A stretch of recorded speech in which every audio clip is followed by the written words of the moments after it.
Hey everybody, welcome to What a Week. John, we took last week off. What happened? I don't know. What a weird confluence of events. Were people rioting in the streets because we were both off? Yeah, they were storming the hearing room? Yeah, storming the hearing room. Well, that's a good segue, right? That is a great segue. So, all right, let's start off talking about the impeachment inquiry ongoing. Yeah. You had this group of Republicans who stormed into the secretive hearings and basically ended up ordering pizza, kind of hanging around a little bit, but gave off some fiery remarks. What do you think about this? Well, I mean, it's a political stunt, okay, yeah. Which is nothing. A lot of what goes on in D.C. is a political stunt.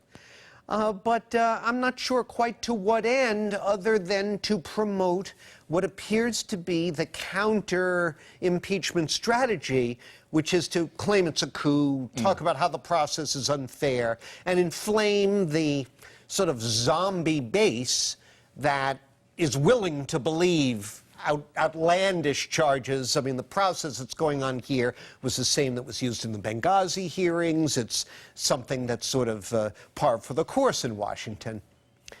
You know, this is the way they've chosen to go, rather than really address the content of what went on with Ukraine and so forth. I mean, the fact that we learned that the president met with some of the participants in this march and knew about it in advance, met the day before, suggests that there's an effort going on to coordinate strategy. They have every right and need to try to counter this. Right. It's just sort of disappointing and not a hopeful sign for the Trump side of this, that the counter-argument focuses so little on the content of what's really being dealt with. Right. So let's also talk about the president now calling the critics out there scum. Yeah. And this, I want to ask you this. How does this play into his strategy moving forward? Because this isn't just Democrats scum. This is the Republicans that aren't standing up for me scum. How does that play into his strategy? Because these are going to be people who will be voting on your impeachment eventually, if it gets to that point. I think at this point, 3 years in, it's safe to say that this president is not a devotee of the Dale Carnegie method. How to win friends and influence people. Right. From day one, there's been little or no effort to really expand beyond the hardcore base, which is anywhere from 35 to 40 to 43%, depending on what poll you're looking at. This doesn't strike me as a winning strategy in November of next year. Now, you know, I could be wrong. There's got to be a first time for everything, right? Yes. So we'll see what happens. But, you know, there's an old saying, the fish rots from the head. And I think what we're seeing is a strategy that's a reflection of the president's personality. And that is to say, impulsive, vengeful, angry, bitter at times, prone to lashing out in a very harsh way. And I think it's particularly counterproductive politically because even people who are not political junkies, like sort of we are, following every development, every twist and turn, I think people get tired of constant screeching and fighting. They constantly tell pollsters that they are.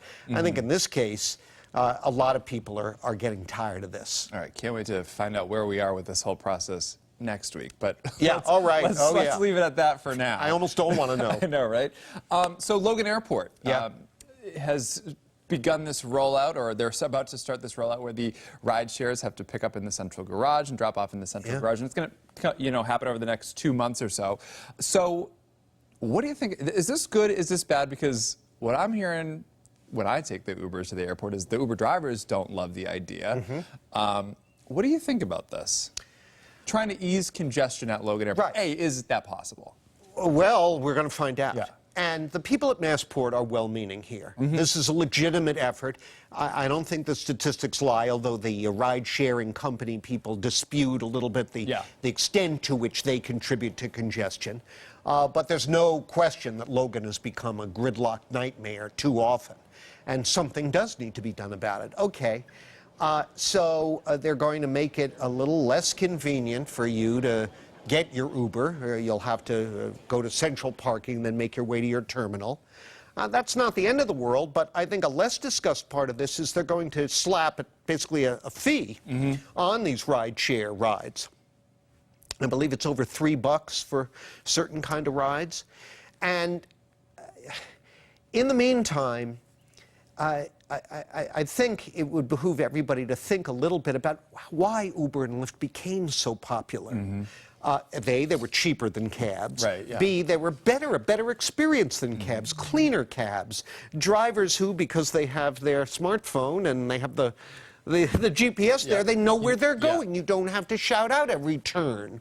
And just generally a better customer experience, better customer service. And I'm not hearing anything about how the taxi industry or other forms of transit are going to step up to the plate and replace that quality of service. In the end, if you wind up with perhaps less congestion but unhappy customers because something they liked has been taken away, that's not going to go well for the politicians involved here, mainly Governor Baker. Definitely not, especially if you start seeing people being late for their flights, late to the getting. You know, you got to start thinking about that little extra time you're going to need if there's congestion in the central garage. I mean, it's going to be a wait-and-see situation. I pity the people that are hauling multiple tots oh, my gosh, on and off a flight trying to navigate that. Good luck. All right. Let's last talk about what I think you called the dumbest story of the week. Yeah. Is that you coined that term, or did Megan, our producer, do it? I think that was my term, okay. yeah. So, Harvard, there was a student protest against ICE. The Harvard Crimson did a story covering it, but also now they're facing criticism from some students about reaching out to ICE for a comment. I mean, this is basic journalism 101, that you do reach out to everybody involved for comment. Now, the suggestion by the student pro-immigration group that staged this rally and then didn't like the fact that in the course of covering it, Harvard reached out to ICE for comment about a rally where they were calling for the abolition of ICE. Right. Okay?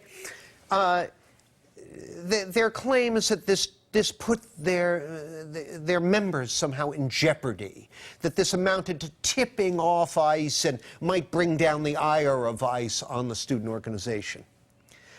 Well, first of all, by going after the Crimson, they indicate they don't even have a middle schooler's understanding of how journalism works, as you pointed out. That's one thing that's sort of disturbing. But secondly, it seems to me this connects to a broader problem that many people share, particularly younger people who are obsessed with social media, that they don't understand what it means to do something in public.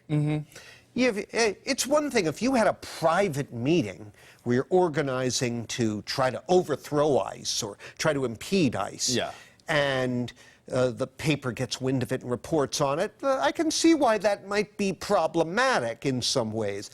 But you had a public rally. Correct. Okay? You invited people to it publicly.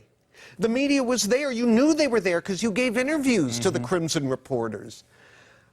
What about that makes you think that somehow, oh, this should be kept private, the information should be kept private? It's just like people who go on Twitter or go on their Facebook page and say stupid stuff that later comes back to haunt them. Oh, well, I didn't mean to. Yes, you did. And you knew it was public. You just didn't put two and two together. Big problem in our culture today. A lot of people suffering as a result of it. But these students, I'm sorry, as sympathetic as their cause might be, the pro-immigration group, they just made fools of themselves. All right, we'll leave it at that. And we'll be back next week for another What a Week. And who knows what we'll be talking about next week. It's best not to prejudge. We'll just go with the flow, Chris. All right, sounds good, John. Thank you very much. And thanks for checking in with us, everybody. See you next time.